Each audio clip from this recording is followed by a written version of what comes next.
Some responses to this. Also, the Chief Executive Officer of the defunct Men's Gold, Nanapia Mensah, alias Nam1, has reportedly given the cash to the police to pay aggrieved customers. We seek some further and better particulars on this matter. How much exactly was given to the police CID? Is it 2.5 million or the 5 million as has been reported? And why did Nanapia Mensah decide to go and give the money to the CID? For what exactly? Stay with us. What are the Men's Gold customers being told? And what are the expectations as well? As always, you're an integral part of the conversation. Let's hear from you. The hashtag we're using is Ghana Tonight on Facebook and Twitter.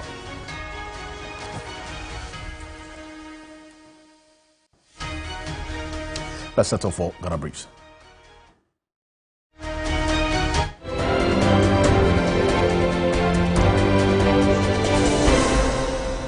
The opposition National Democratic Congress is demanding answers from the Volta River Authority on the timing and early warnings for downstream persons affected by the Akosomo and Kwon Dam spillage. The minority MPs in Parliament intend to initiate a bipartisan probe into the spillage and flood when the House resume and are urgently calling for shelter at unoccupied Saglemi housing to alleviate the suffering of affected persons. The government must ensure that they house the people of these 11 affected constituencies properly. We are suggesting that as a matter of urgency, they can relocate them temporarily to Sagleme housing project.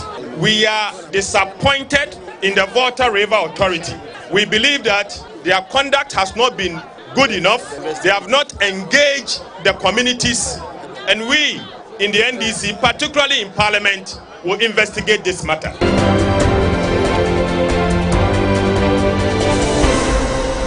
Defunct gold dealership Men's Gold has reportedly handed over a cash sum of 5 million Ghana cedis to the Criminal Investigations Department of the Police for distribution to customers.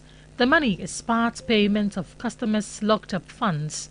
Sources say the decision to deposit the amount with the CID for onward disbursement is intended to engender confidence in the company's willingness to refund monies to verified customers. The Attorney General last month slapped the Chief Executive Officer of Men's Gold, Nanapia Mensah, popularly known as Nam1, with 39 charges, including money laundering and fraudulent breach of trust after thousands of customers accused him of defrauding them. The AG's assessment indicated that Nam1 had defrauded customers to a tune of 1.6 billion cedis. The Securities and Exchange Commission in 2018 shut down the company for operating without license.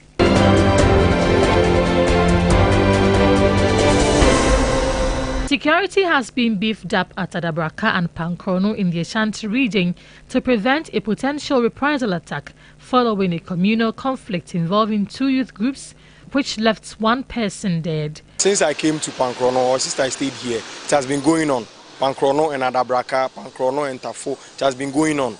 But if you call the police, if something happens, you call the police will arrest the person. The next minute, the person is walking among us. We are expecting the police to do the investigation on it, or else the guys will retaliate, not us.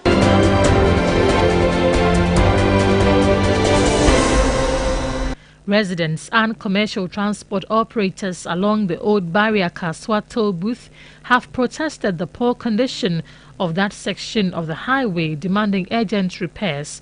They have issued a 2-week ultimatum to government to rehabilitate the Odoko Kaswa stretch of the highway.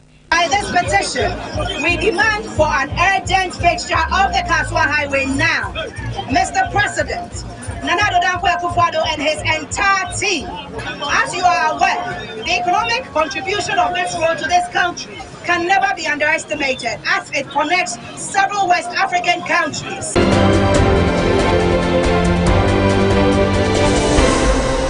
Statesman Dr. Nyaho Tamaklu has described the late lawyer Akoto Ampao as a true human rights lawyer. The founding member of the governing New Patriotic Party, however, said he expected the late legal luminary to have spoken strongly against some of the atrocities and challenges that the country is facing. What really amazes me about Koto Ampao in his later years is why he stood so quietly and did not complain or talk about what this country is going through at the moment. Koto, as I knew him, should have come boldly to condemn some of the atrocities and sort of challenges that this country is facing at the moment.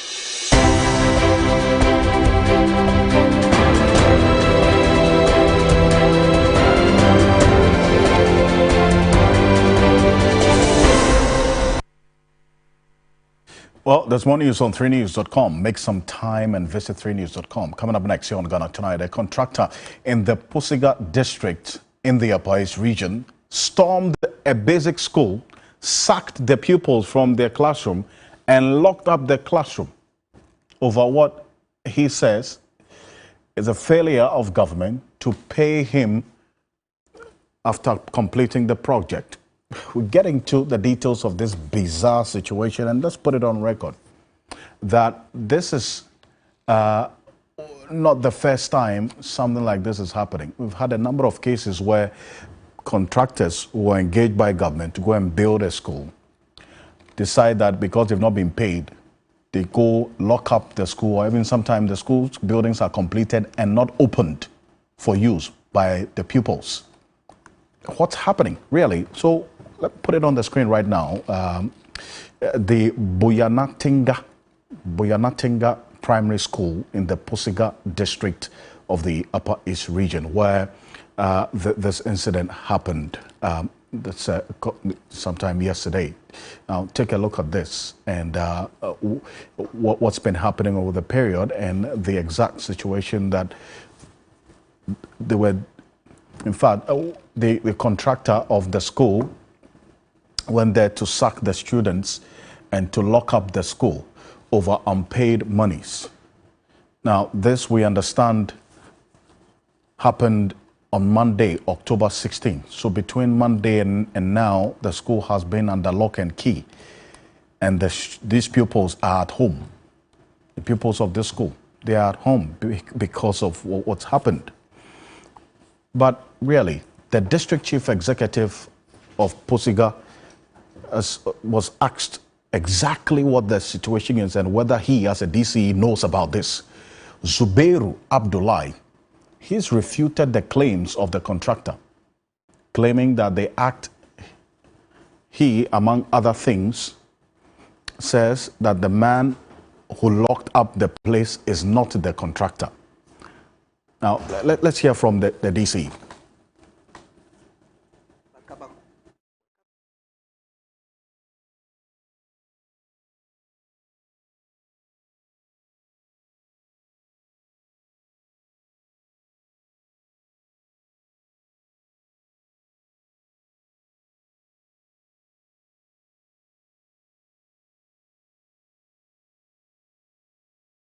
Peter Patanti is going to be joining us on the telephone shortly on this. He is the Executive Director of the Institute for Education Studies, IFES. Now, this man who has been described, that according to the DCE, he said that he's not the contractor, but he went to lock up the school. Yamdela, that's what we got his name, is the contractor who went to close down the school, or the person who went to close down the school. He is joining us on the telephone. He said, Yamdela, good evening. Thank you for joining us here on Ghana Tonight. Why did you go and lock up the school? About the school, what has happened that at least I'm the contractor. And the very first matter that I'm going to give to the TV that I'm the one who built the school. After building the school since 2028, they haven't paid me. That's why I went there to lock the school. But I went there also, I locked the school, and in that area, assemblyman and the chief, they ran and come out and talk to me. And the teachers and the school here, that let's also forgive. So that they will talk to the Adisa assembly, so that they will pay me the money. And then at least I was locked the school. And when they run and come to me, I will say, look, 1212, because it's where my grandfather are from. Then, I just forgive them. I told them 1 week time, if I don't get my money, I will come back and lock the school. I see. It's true. I'm the one who me. Oh, so you told them that if you don't get your money, you'll come back and lock the school, and that's what you've gone to do. The DC is saying that you are not the contractor who built the school. Is this the case? So he's asking why you even went to lock up the place, because you are not the contractor, Mr. Yamdela. This now let me annoy. This now let me lock the school again. And the contractor, I'm the one who did the contract. And then you also, you are the one who give the director the site.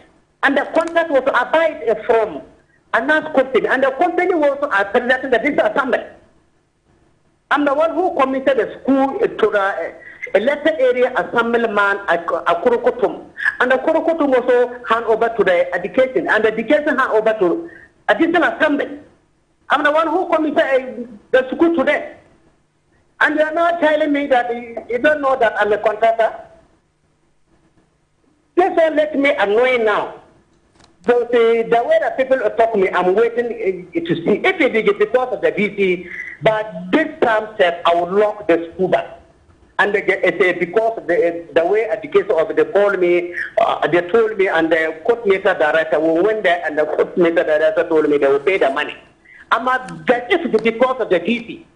This night, I will lock the school and sell for sale. I see. Well, what I keep hearing consistently is that you would lock up the school. You told them you would lock the school. You are going to lock the school because they haven't paid you. And you are redirecting the DC to the assemblyman to go and ask questions and get the answers to why you are the contractor and you're going to lock up the school. Well, for the children whom you sacked out of the classroom, locked the schools, locked the classroom and took the keys away, their concern is that this has truncated teaching and learning. So since Monday that you locked up the school, have you received any response from the District Director of Education as to when you are going to be paid or any form of assurances coming from that office? Oh, yeah. They called me and told me they would pay the money for me. That was Wednesday they called me. That is, I also went yesterday to the court meter director. They also say, they will pay the money for me. But they haven't paid the money yet. I also gave them the 1 week. The 1 week, I would think the way they talk to me that they will pay the money, I will listen very soon. And because the way the chief and the elected area, assemblyman and those amounts come to me and told me, as to forgive, and the court meter director, he talked to me that the government will pay the money for me. I see. So you've been giving some assurances that your money will be paid to you. So then what next? Are you going to go back and open up the school for them, for the children to go back to school?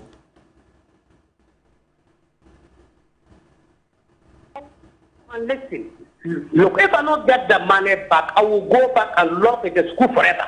Let the money pay. I'm ready for that. But I just want to wait and see what they will do. Because I'm also a woman being. And they also talk to me, and the family man also are running to the DC office. And the DC also are there making a noise. They talk to me that I'm not a contractor. At least I will wait and listen something small. If they don't pay, I will go back and lock in the school, and I will read for sale for the school top and sell. But you see, aren't you also concerned about how this is impacting on the children, the pupils that you sacked from the classroom, because you haven't been paid? Their education has been truncated because of this singular act of yours. Oh, then my brother, that's why I'm saying that the what they talk to me, listen, I won't go back and lock it now, but I will wait. If I don't get my money, and because the way I'm now suffering here, 4 years time they haven't paid me matter, and the school also is not free that they give it to me. I buy the school. And the summit, the summit was 30 Ghana. Today the summit is 90, 100, and the higher, and all are voting for the people. And then now the people are chasing me about the money. And there wasn't a thing that the way they come and commit the school, they give me the money. It's the way that the people are thinking. Look, if a law could back now, they will know that, oh, true, that contractor hasn't get the money. They will now also get the paper. If I don't get the money, I will go back and lock it. That is, I'm waiting some more. I see. Well, it's a sad situation. You say 4 years. 4 years ago you built this, and you've been giving assurances here and there. So you decided to go and now lock it up. And now you've been spoken to that the money will be paid to you. But you are not going to open up the classrooms until you receive your money. See, Fuseni Yamdela, the contractor of this school, thank you. Thank you for joining us on Ghana Tonight. But we're going to hear from the DCE for the area who first disputed the status of this man we just spoke to, Fuseni Yamdela, as a contractor. Well, question is, if he's not a contractor, what power or authority did he have to go and lock up the school? And he's still walking free, and nobody has arrested him, and the DC says he's not a contractor. What's the sense in that these children are at home, somebody has gone to lock up the place, DC says you are not a contractor, but nothing has happened to this person? Let's hear from the DC. The project has begun and just to be handed over in June 2023. Before the handing over, Alhaji Aliak has confirmed to me, which I am very much aware, that the certificate that they have raised was paid. So what is now left is the remaining certificate that they have raised after the handing over of the project. And he has confirmed to me that he was called by the consultant to inform him that the processes are ongoing for the money to be paid. So for the actual fact, the information put out there by the said Fuseni Yamdela is not true that they have never paid him a peso. It's not true that the furniture in the classroom there, he was the one who supplied, because the contract does not include supply of furniture. It was the assembly who thought that once the school was completed, it is important we finish the school with furniture to make teaching and learning easy for the community members. No, I only spoke to the contractor. I spoke to Alhaji Anas, who is a contractor, and I sent the video to him that this is what I saw on the social media. I called the community and they told me that the children are in school. The contractor was also surprised that this has also happened. The measures are that, one, I saw a lot of indiscipline in this act. I said the project was handed over to NDA officially by the contractor somewhere around June this year. NDA also handed over the project to the assembly, and we did same to the community. So if anybody has an issue with regards to the project, I think the person knows what to do. We don't want anybody to go to the community to harass the community members, because community members did not give you a project. It was government through NDA that gave you the project. If you have difficulties, you know where to direct your difficulties to. Fuseni hasn't come to me and spoke about any contract. So knowing who the contractor is, I think officially I have to engage the contractor. First and foremost, it is not true that he has been following government, because we are here. He hasn't come to me.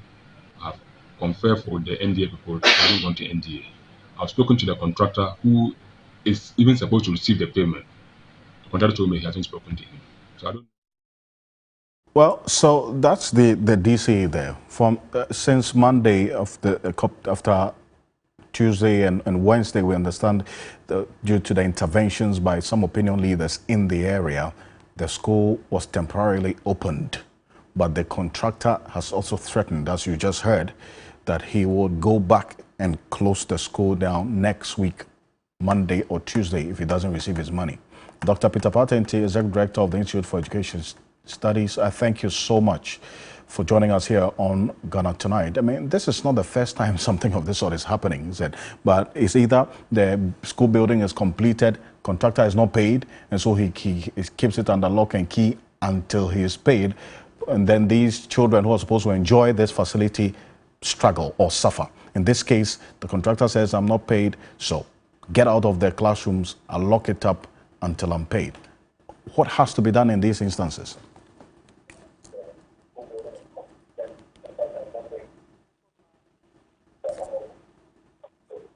Hello, Dr. Auntie, can you hear me? Fortunately, we lost him. Dr. Peter Pate-Auntie there. Sorry about this. And you're so live here on Ghana Tonight, also live on TV3 Ghana on Facebook, DSTV channel 279 all across the world on 3news.com. And we're monitoring this situation quite closely, and to also get to know what happens by Monday, just as you've just heard the contractor threatening to go back, close this classroom, that's the school down, if he is not paid his money by Monday. That's what happened on Monday. The children were asked to leave the classroom and it was locked. Dr. Peter Pate, can you hear me? Yeah, I can hear you. Great. I was asking about this situation that keeps recurring, where contractors are not paid, so they keep these schools under lock and key when the children are suffering as a result. What has to be done to ensure that this does not occur? Well, I think that the resolution of these matters should have in sight the fact that the place is for academic activity, and therefore any measure that needs to be taken should take that into consideration. So I wouldn't go for any acrimonious interaction between the contractor and the said authorities. I think that the authorities should use the best diplomatic means that they can to ensure that they engage the contractor while the building is used for what it's meant to be used for. So that is what I would wish is done. The man has educated as part of the contract and he needs to be paid. So if you do not do that, then it means that he can also take any action that he feels he would want to. And then the students and the teachers are those who are going to suffer for your indiscretion and your inability to handle this in a proper manner. That's why I think that even though maybe you might not have the money or you're going through some difficult financial situation, you can use proper diplomatic way to talk to the contractor to ensure that he will not embark on that particular tangent and allow the students to use the facility while you find ways and means to raise the money for him. I appreciate your intervention on this. Thank you so much, Dr. Peter Pate-Auntie, Executive Director of the Institute for Education Studies, IFS. And coming up next year on Ghana Tonight, we'll bring you a continuous update from the communities affected by the Akonsombo and Kpong dams spillage, as strides are being made to bring relief to the people, but many are still reeling under the destruction as a result of the floods in there. And now earlier today we put the searchlight on the situation. If you're uncertain about the situation as we're dealing with right now and what we're faced with and what is going on, earlier today the NDC and then also the minority in Parliament raised concerns about the VRA. But if you're uncertain about patronizing hospitality facilities in Akonsombo due to the impact of the dam spillage, the District Assembly of the area wants to assure you that there is no need for concern. Well, according to the District Coordinating Director, the effect on hotels and eateries along the stretch has been minimal.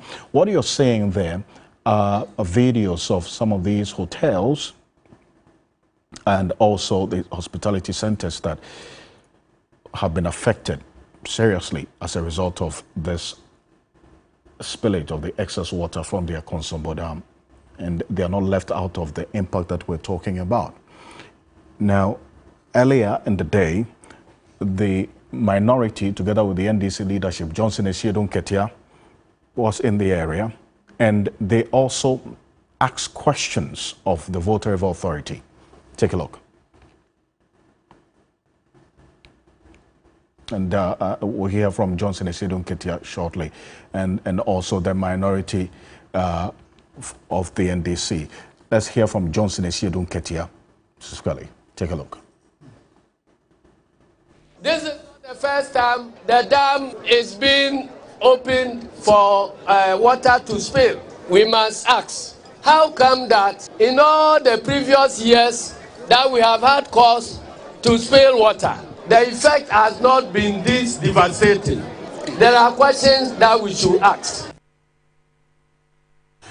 Well, that question about how come this time around, as a result of this spillage, we're experiencing this, is what Samuel Okudzeto Ablakwa, is Member of Parliament for the Northton constituency, is joining me on the telephone. Thank you very much for joining us here on Ghana Tonight. This question, is that also one that you are seeking answers to from the VRA, and maybe a continuous engagement of how the coming days will look like, because this spillage has not ended yet?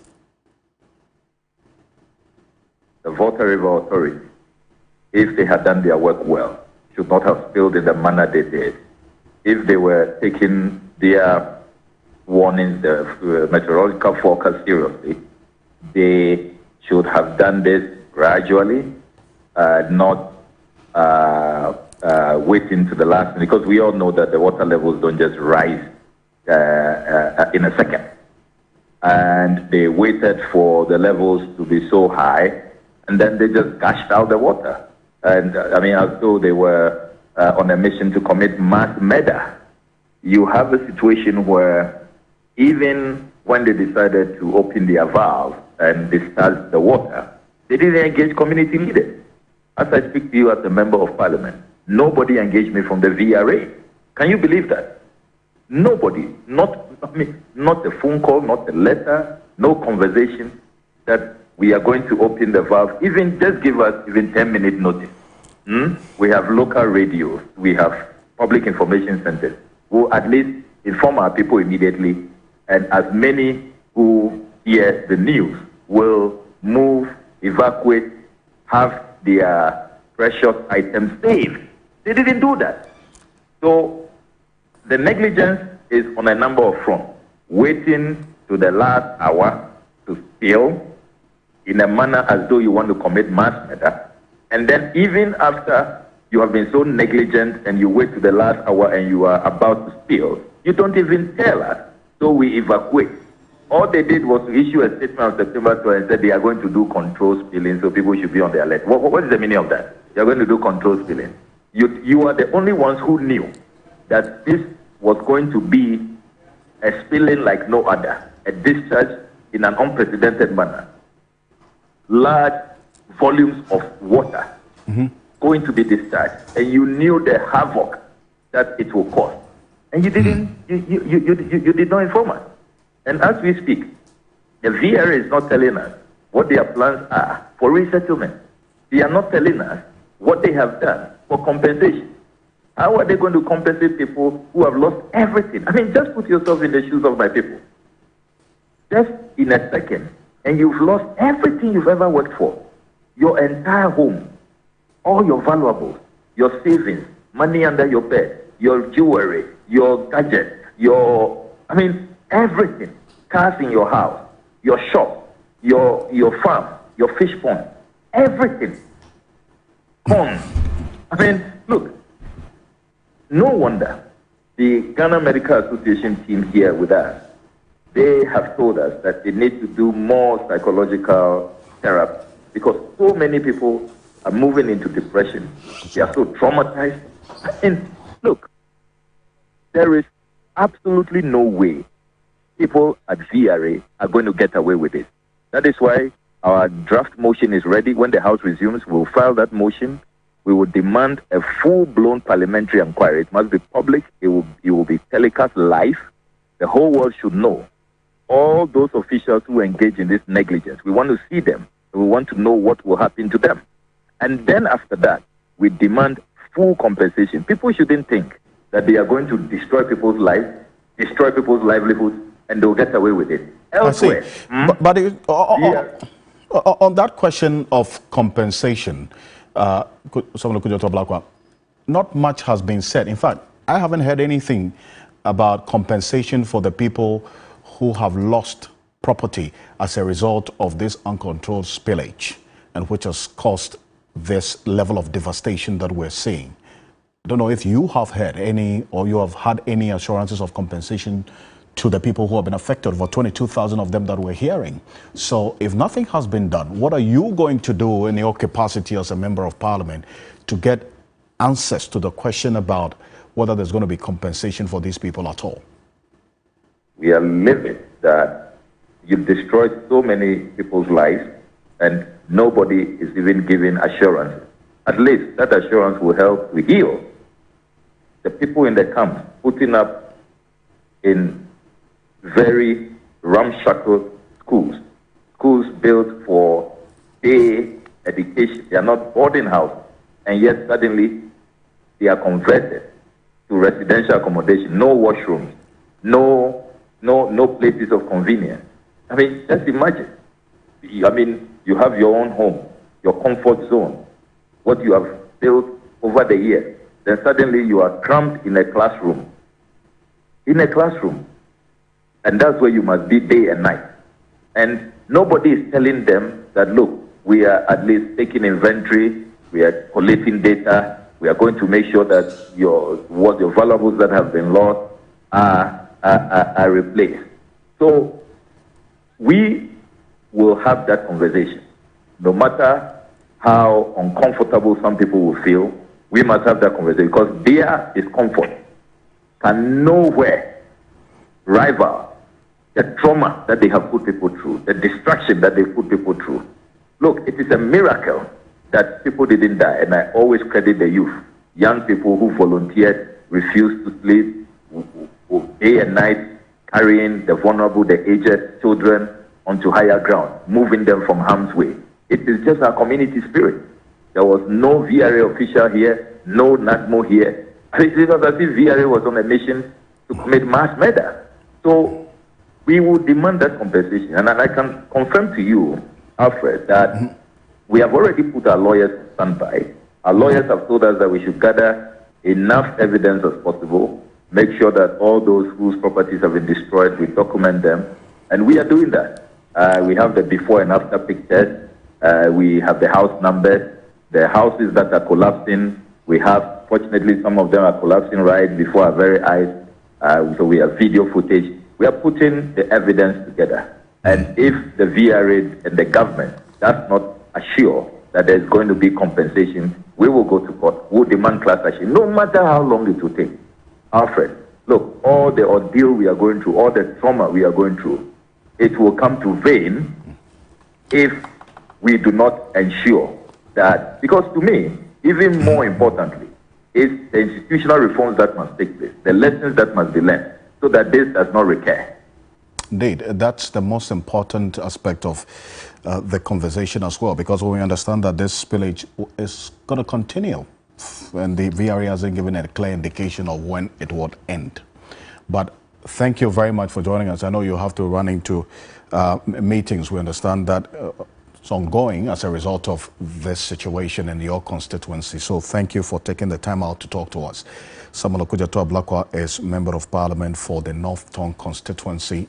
In fact, it's the heaviest hit constituency in the Volta region as a result of the spillage of the excess water from the Akonsombo and the Bone dams. This is Ghana Tonight.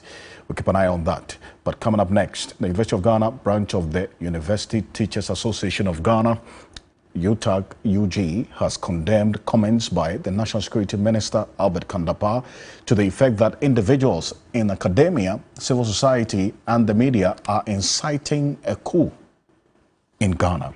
That's some security analysts who have not taken kindly to this position by the National Security Minister. Stay with us, we'll be back shortly.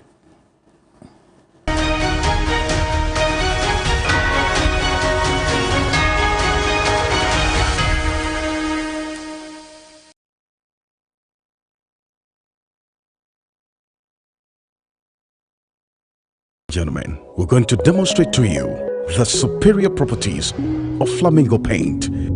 as compared to other paint brands on the market. We take equal quantities of Flamingo paint and this ordinary paint. We then dilute them with water. And now, let the test begin. The gentleman on the left is going to apply the ordinary paint, and the gentleman on my right will use the Flamingo Superior paint. As you can clearly see, Flamingo has the obvious better hiding. Furthermore, Flamingo has painted a much larger area. You know, 1 bucket of Flamingo paint is equal to several buckets of any other paint brand on the market. Flamingo paint is made with superior formulation to give superior durability, superior hiding, superior coverage. Flamingo paint, simply superior. Everybody knows Acrobato. And if you know Acrobato, it means you know M-Punch Homeopathy Clinic. M-Punch Homeopathy Clinic is my pillar. Let's hear what others are saying about M-Punch Homeopathy Clinic. Who will be careful M-Punch one? Chesena me ankasa me period no say problems wom ntina ma wo ho idea ma me papa chesena nya asem ketewa na mkwan point no mo hwe me mogya mu no mo hwe bibia na so mo meduro me fae no ene ma won kra mienu hofro kwa na mkwan mu a eba head everything yourself me ma me no adwodwo eda ho a wontumi nante ene ne ko end point o mama no nura ene ne ho idea watimi asori anante. That's end point for you of Acrobato. Hello hey ohwehwe what che okay a free bra wo di end point wa dance am me call you no me Johnson sema na enkoyie e paso na my emre nyina na magina sebema na me no be fie for there e ho na nyina jaresa. You heard everything. I have secret. M-Punch is my secret. M-Punch Homeopathy Clinic. I'm free. Free me Davy. Aha me jine e Franco Trading Enterprise Adabraka branch. E ba phones ni accessories ene nyema keka ho nyina dia wonim say Franco Trading Enterprise is #1. Your television set from 24 inches to 65 inches. Air condition from 1.5 horsepower to 2.5 horsepower. Your CCTV cameras, Bluetooth speakers, your phone covers, protectors, pen drives, hard drive, iPhone, Samsung, Infinite, Huawei. It's a full beer open we are some fanebia. Pura Franco Trading Enterprise. Franco Trading Enterprise. Phones papa, television papa, air conditions papa, accessories papa nina. This Sunday on Hot Issues. AG is saying that you have failed to cooperate with their investigations. It's not true. I cooperated with the CID fully. I'm not an investigating agent. Are you a traitor? Who, to your mind, is the most vulnerable and has more baggage than all the aspirants? Are you referring to the Vice President? Yes. If we are strong, then we leave him and to compete on a level playing field. But then if party government appointees are more or less whipped in line to toe that line, it shows that he is weak and he needs that kind of support. Hot Issues, premiering Sunday 22nd October at 2 p.m. on TV3. TV3, first in news. This is Key Points, the #1 award-winning television news analysis program, providing an enlightened analysis of the key issues facing us as a country. The key points of the stories that matter with the people who matter.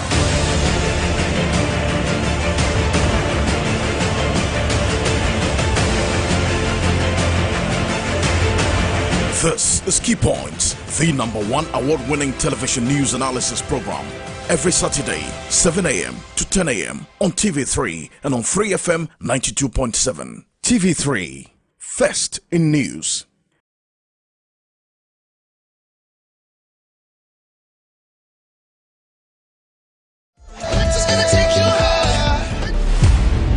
"11 seasons have fast come and gone.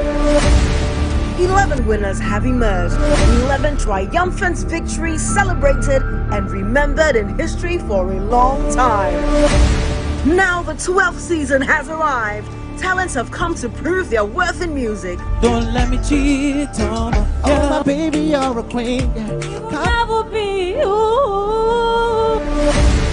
Talents have risen to the occasion.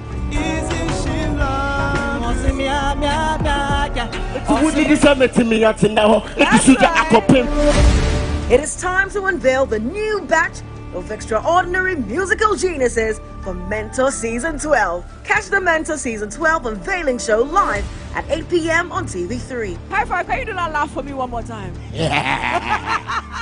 This is TV3 Mentor Season 12. The world awaits you. Mentor is brought to you by Heaven Black Insecticide Spray and Mosquito Coil, and Napa Foods Sense Body Spray, Bell Ice, Vitamilk, Dragnet.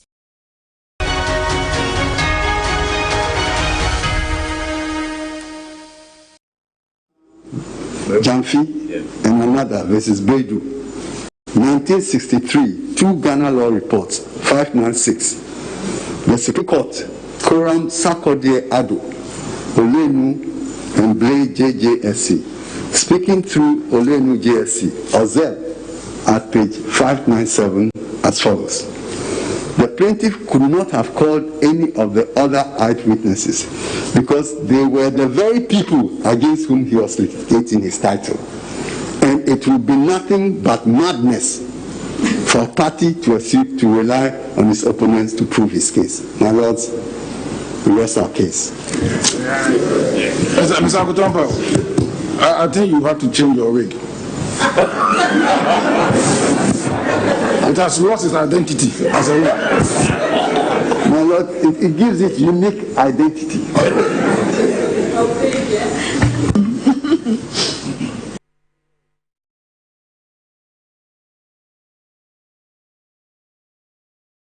Well, so that's the late lawyer Akoto Ampao there. We'll come back to that before we end the conversation tonight.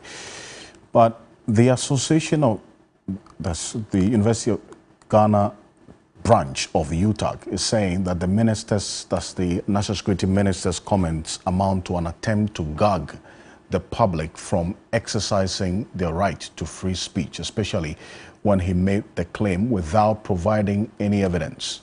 Here's a statement issued by the association, that's the UTAG University of Ghana branch, indicating a number of things. In fact, they make the point that according to the Honorable Minister, some identified individuals in academia say they believe, including UTAG, University of Ghana UTAG members, civil society, and the media, are leveraging their influence in society to incite a coup, to destabilize the country through spreading of mis- and disinformation without adducing any evidence to support the claim.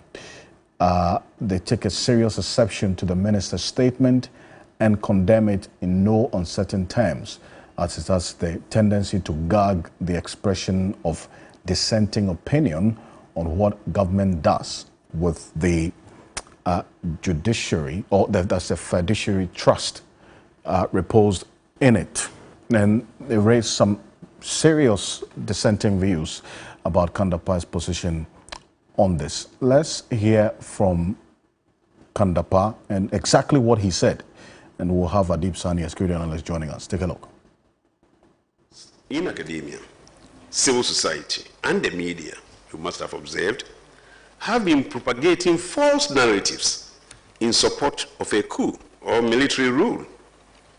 These actors have gained substantial followings on social media, leveraging their influence to disseminate misinformation that threaten our nation's peace and also stability, especially as we approach the critical December 2024 general elections. This is a matter of serious concern and must not only be a matter of concern to the security operatives, but I think to all of us in the country. Well, so that's Kandapa there. Adib Sani is security analyst. I thank you so much for joining us here on Ghana Tonight. So this is the position of the National Security Minister, that the likes of you, even though he didn't mention names, it was a broad brush that he painted. Security analysts and so on, making comments that incite a coup. Is this a position that you would say has some merit by Kandapa? Surely a man I respect so much, even though on countless occasions I have disagreed with him on certain pronouncements, including this one. Alfred, it is rather interesting how political parties, when they are in opposition, enjoy civil society. But when they come to power, they find faults with civil society. And what I also find quite curious is how everybody can be blamed except themselves. It is a regrettable statement, but I don't think it amounts to freedom of expression. It is just an opinion he is expressing, but it doesn't mean that none of us can express our opinions. What we are saying is simple. Coups are not the solution. The soldiers don't have a magic wand which they would use to change the fortunes of the people overnight. But what we are insisting on government doing is to address the structural, socio-economic and geopolitical deficits in our society so as not to give the military any opportunity to take matters into their own hands. You know, we have issues with bad governance, you know, unaccountability, impunity, corruption, lack of jobs, especially for young people and all that. All of these is the recipe that results in others thinking that the only way out is for the military to take over. And they don't want to hear that, okay? They don't just want to hear that. And I think that is where the problem is coming from. I see. Now, so where exactly is your point of departure or dissent with the National Security Minister's conclusion about the statements that you or, well, that's the security analysts make about the current state of affairs in this country and how worrying it is in terms of the probability of it creating a fertile ground for the civil uprising?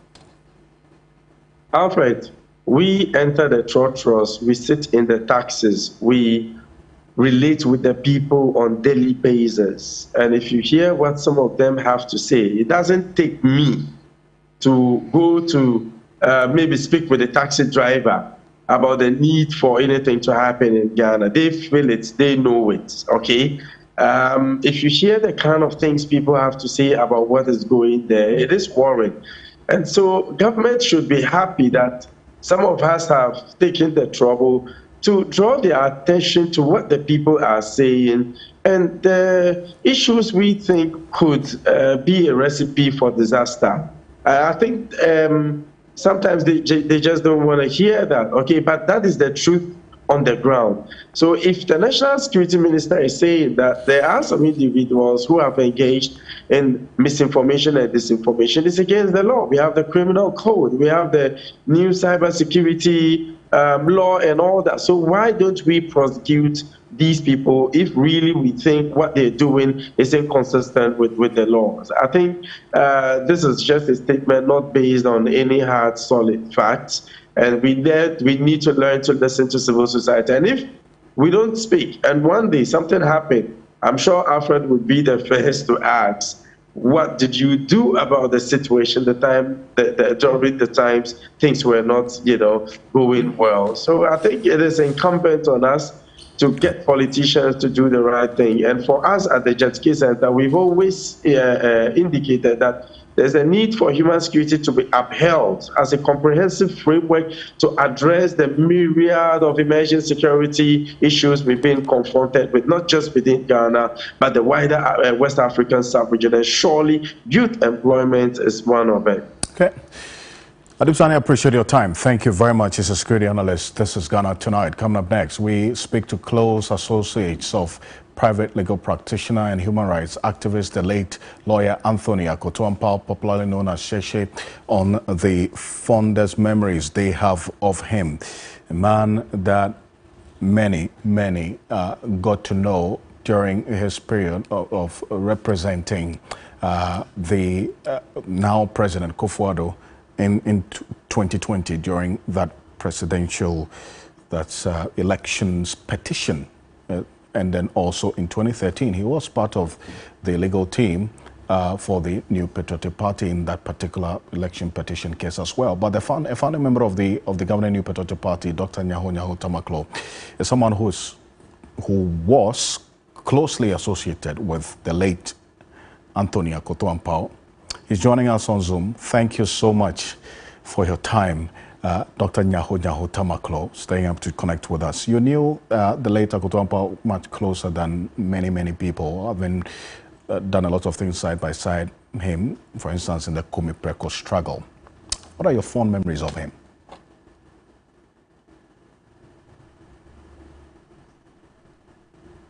Sheshe, I've known almost the past 40 years now, I've seen. He was a lawyer and a distinguished solicitor. Sheshe, I know, was a human rights lawyer, a strong political activist who believed strongly in the basic rights of the individual. He was an active member of the great Kumi Preko marches we had across the country in 1995. I think this country, Ghana, has lost a great leader. The only thing that surprised me about Sheshe a couple of years back is even though he was a good lawyer, a human rights activist, he was surprisingly silent to me on sensitive national issues. If you say he was surprisingly silent about sensitive national issues, what were you expecting of him? Really? And to the extent that it surprised you, his silence, you say, surprised you? Past few years, we've had a lot of challenges where I was expecting Sheshe to come out. I think with the exception of, I might be right by the name or wrong, with the exception of this young man. That's Oliver Bakavomao. Who led a demonstration. Oliver Bakavomao. Exactly. Yeah. When I think the young man was detained in Ashiaman, I think he came out to something. I might be wrong.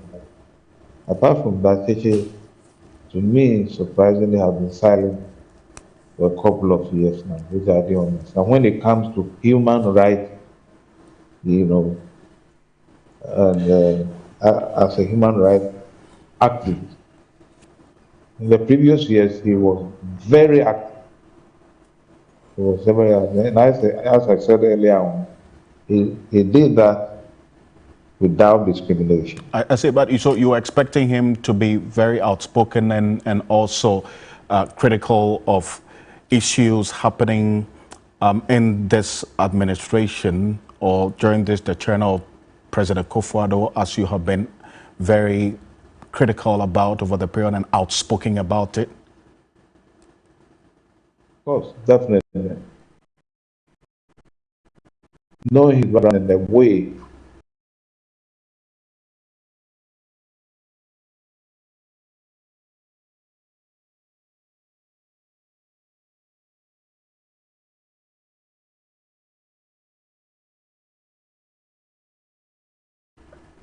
The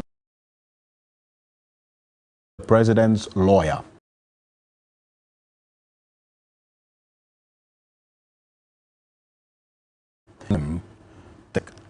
Because of the position that he found himself in. Would you agree with that? No, that is highly unacceptable. That is the moral reason why he should be the one who will advise the president that in this particular case, I think we have to take a different course. If he was his lawyer. We have series of examples where the Sheshe that I knew definitely would have criticized that strongly, but they didn't. Or at least show up actively in challenging certain issues put up by government. But he never did. I was expecting him to speak on the various mistakes that have been made by the government, the various human rights issues, and also on how the nation is being run. I certainly was expecting Sheshi to comment on this issue. Dr. Nyaho Tamaklo, I do appreciate your time and thank you very much for joining us. Thank you. Dr. Nyaho Tamaklo is a founding member of the New Patriotic Party and is a man who's done many things in contributing to the development of this country in many, many ways. Appreciate your time connecting with us here on Ghana Tonight. Now, we have information that the money deposited by Men's Gold to the CID is to be eventually deposited at the Bank of Ghana. It's 2.5 million, not the earlier 5 million as was published.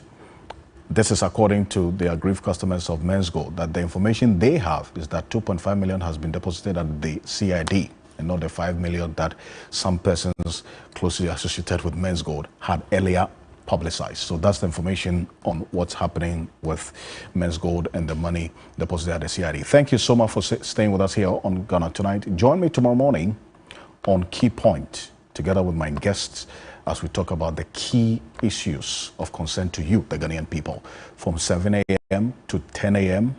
on TV3 and also on 3FM 92.7.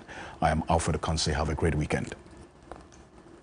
Night is brought to you by Flamingo Paint. Superior durability, superior hiding, superior coverage, simply superior.